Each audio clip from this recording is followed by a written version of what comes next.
해리 케인은 손흥민과의 동료 시절을 넘어서지 못한 듯 보입니다. 그가 최근 미넨에 합류하면서 토트넘에서 자주 보여줬던 중앙 미드필더 같은 스타일의 플레이를 지속적으로 보여주고 있어 의견이 분분합니다. 독일의 유명 스포츠 신문 빌트는 토마스 투엘 감독이 케인의 독특한 가짜 9번 스타일을 크게 칭찬하고 있다고 전했습니다. 축구에서 9번이라고 부르는 포지션은 일반적으로 전방의 주 공격수를 의미합니다. 맨체스터 시티의 엘링 홀란드 같은 전형적인 9번 포지션의 선수는 공격 라인에서의 물리적인 대립과 공중볼 경쟁에서 능숙하며 공을 많이 다루지 않더라도 결정적인 순간에는 치명적인 슈팅을 선보입니다. 이러한 포지션의 선수는 상대팀의 중앙 수비수들에게 항상 주의를 기울여야 할 대상입니다. 가짜 9번 포지션의 주요 역할은 명백합니다. 그는 앞선 공격 라인에서 잠시 머무르다 중앙 라인까지 천천히 내려와서 중앙 수비수를 수비 위치에서 이끌어내어 공간을 만들게 됩니다. 그 결과로 이러한 빈 공간을 이용하여 측면의 공격수나 중앙 미드필더들이 공격을 보다 원활하게 전개하게 됩니다. 독일 빌트의 분석에 따르면 해리 케인은 토트넘에서 이런 역할을 뛰어나게 수행했습니다. 그는 기존의 9번 포지션뿐만 아니라 중앙 라인까지 내려와 10번의 플레이메이커 역할도 함께 수행하여 그의 포지션을 9.5번 공격수라 부르기도 했습니다. 그의 이런 능력 뒤에는 그와 함께 플레이한 손흥민의 존재가 큰 역할을 했다고 평가되었습니다.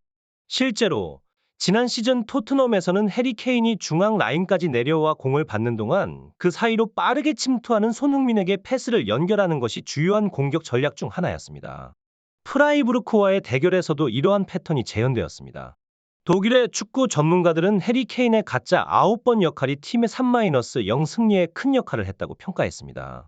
미넨이 프라이부르크를 상대로 화려한 승리를 거두는 동안 많은 팬들은 그의 플레이에 놀라 눈을 믿지 못했습니다.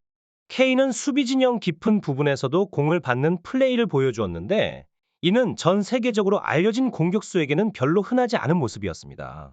이런 전략은 투엘 감독의 의도적인 선택이었을 것이라는 추측이 나왔습니다. 경기 후 투엘 감독은 인터뷰에서 케인의 이런 플레이 스타일에 대해 언급했습니다. 그는 우리의 목적은 케인을 활용해 경기의 속도를 높이는 것이었고 그를 위해 그가 더 깊은 곳에서 플레이하는 것을 바랐다. 또한 우리 팀에는 르로이 자네와 킹슬리 코망처럼 빠른 선수들이 있어 그의 플레이와 잘 조화될 것이라고 설명했습니다. 케인은 해당 경기에서 골은 없었지만 그의 슛은 상대팀에 큰 위협을 주었으며 투엘 감독은 케인의 평점에 대한 큰 걱정은 없다고 강조했습니다. 해리 케인이 중앙에서 공격 연계에 참여할 때 때로는 그의 플레이가 팀에 도움을 주는 모습도 보였지만 종종 공격의 리듬을 깨뜨리는 경우도 있었습니다. 특히 강력한 상대와의 경기에서는 이러한 플레이 패턴 때문에 승리의 기회를 잃거나 무승부로 경기를 마치는 경우가 발생했다는 지적이 있습니다. 일부 팬들과 전문가들은 해리 케인이 너무 긴 시간 동안 토트넘에서 활약하면서 그 팀의 스타일을 아직도 완전히 버리지 못하고 있다고 지적합니다.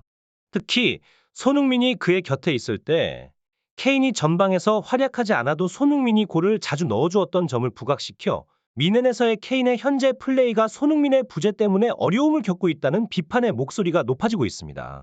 미넨의 경기에서도 이러한 문제점이 확연히 드러났습니다. 세 번째 골을 넣기 직전의 상황에서 케인이 중앙에서 공을 받기 위해 상대방 진영으로 침투하다가 페널티 지역 바깥에서 기다리는 동안 왼쪽에서 르로이 자네가 중앙으로 공을 들고 있었습니다. 자네는 슈팅을 시도하려 했으나 케인과의 움직임이 맞지 않아 결국 그는 어쩔 수 없이 케인에게 공을 전달하게 되었습니다. 동일한 상황에서 오른쪽에서 킹슬리 코망이 공을 페널티 지역 쪽으로 드리블하며 나아가는 도중 해리 케인은 공격에 빠르게 참여해야 할 때임에도 불구하고 마치 레저리하게 걷는 듯한 모습을 보였습니다.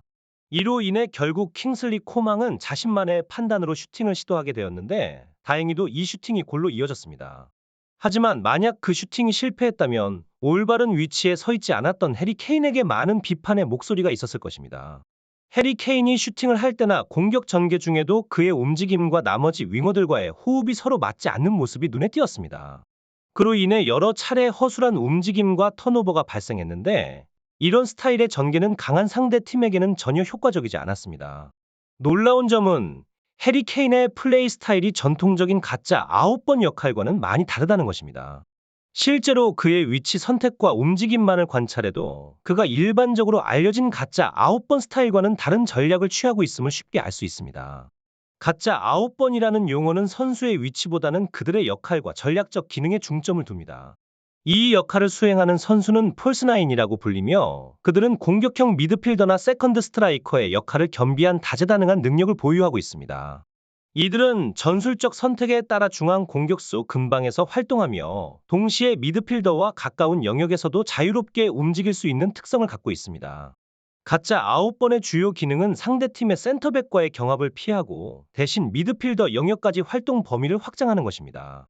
이로 인해 상대팀의 수비수들은 이 선수를 어떻게 대처해야 할지 혼란스러워하며 이러한 혼란을 이용해 뒤쪽에 공간을 창출하는 것이 핵심 전략이라 할 수 있습니다.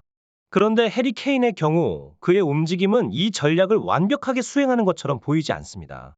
자세한 관찰 결과 해리 케인은 공격 플레이에서 중앙 아래로만 내려가 간단한 패스를 주고 받는 경향이 있으며 때로는 필요 없는 수비 참여로 팀의 공격 템포를 둔화시키는 모습을 보여주고 있습니다. 가짜 9번 포지션은 단순히 중앙 수비수와의 교전을 피하는 역할만 하는 것이 아닙니다. 이 선수는 필요한 시점에서 팀을 위해 강한 몸싸움도 감당해야 합니다. 박스 안에서의 강인한 피지컬과 박스 바깥에서의 섬세한 슈팅 능력으로 순간적으로 득점 기회를 창출하는 능력이 요구되며 최소한 공격 시 페널티 박스 방향으로 볼을 전달하는 역할에서는 다른 선수들보다 전방에 있어야 합니다. 센터 포워드는 공격의 주축이기 때문에 이런 특성은 자명한 사실로 받아들여집니다. 그러나 해리 케인의 플레이 스타일을 분석하면 그는 자주 뒤로 내려와 볼 점유와 빌드업에 집중하는 경향이 있습니다. 이러한 움직임은 주변의 윙어나 미드필더의 공간을 줄여버리며 반대로 그에게는 패스나 중거리 슈팅을 통한 득점 기회를 늘리는 결과를 가져옵니다. 해리 케인이 골 기회를 모두 놓쳤다 해도 상대 수비진과 격돌한다면 이는 팀에게 더 많은 공격 기회를 제공할 수 있습니다. 이러한 이유로 축구에 대한 지식을 가진 미네네 팬들은 그를 조롱하면서 수비형 미드필더처럼 행동한다고 말하곤 합니다. 일부의 견해에 따르면 교체 선수로서의 자원이 역대로 부족한 상황에서 중요한 경기에서 해리 케인의 활약이 미미하다면 미네는 위험에 처할 수도 있다고 합니다. 미네는 11년 동안 우승의 기쁨을 맛봤지만 올해는 강력한 레버쿠젠의 도전에 의해 연속 우승의 꿈이 무너질 수 있다는 우려가 나오고 있습니다. 한편 어떤 공격수든지 월드클래스 수준으로 만들어낼 수 있는 능력을 지닌 손흥민을 중심으로 재편된 토트넘은 60년 만에 최고의 우승 기회를 잡았다고 전 세계의 주목을 받고 있습니다. 영국의 여러 매체에 따르면 잉글리시 프리미어리그에서 1992년부터 2022년까지의 데이터 분석 결과 리그의 8라운드에서 1위에 올라있던 317개의 팀 중 12개 팀만이 우승에 성공했다고 합니다. 이러한 데이터를 바탕으로 토트넘의 우승 가능성은 약 39%로 평가되고 있습니다.